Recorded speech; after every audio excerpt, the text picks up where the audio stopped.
గిరిజనులకు లంబాడాలకు ప్రభుత్వం అండగా ఉంటుందని మెదక్ ఎమ్మెల్యే డాక్టర్ మైనంపల్లి రోహిత్రావు అన్నారు. మెదక్ పట్టణంలో సేవలాల్ జయంతి కార్యక్రమంలో పాల్గొని ప్రత్యేక పూజలు చేశారు. సందర్భంగా మెదక్ శాసనసభ్యులు మైనంపల్లి రోహిత్రావు మాట్లాడుతూ ఆదివాసీలకు, గిరిజనులకు, లంబాడాలకు ఇందిరమ్మ రాజ్యంలోని ప్రభుత్వం అండగా ఉంటుందని, మెదక్ నియోజకవర్గంలోని తాండాల్లోని వివిధ రోడ్ల మరమ్మతుల కోసం 8 కోట్లు ఖర్చు చేసి అభివృద్ధి పనులు చేశామన్నారు. మరింత గిరిజనుల, లంబాడాల అభివృద్ధి కోసం పనిచేస్తున్నామన్నారు.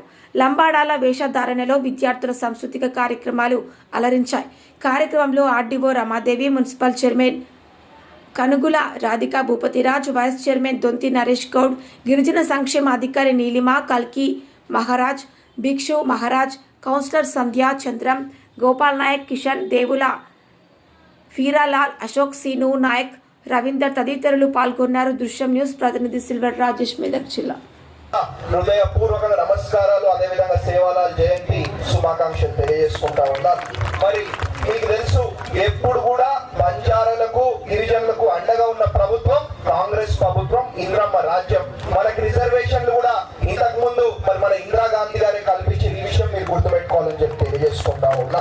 మరి ఇదే కాకుండా మరి నేను గెలిచిన వెంటనే మా బంజారా ఒక మద్దతుతో నేను గెలిచిన వెంటనే మరి 15 కోట్ల రూపాయలు ఫండ్ వస్తే దాంట్లో 8 కోట్ల రూపాయలు మన తాండాలకు, రోడ్ల కోసమే పెట్టడం జరిగింది అని చెప్పి తెలియజేసుకుంటా ఉన్నా.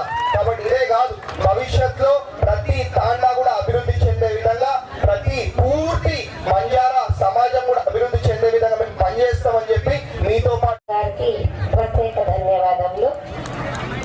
వేదిక పైన ఆసీనులై కాశీ నుండి విచ్చేసిన బాబా గారికి ధన్యవాదములు.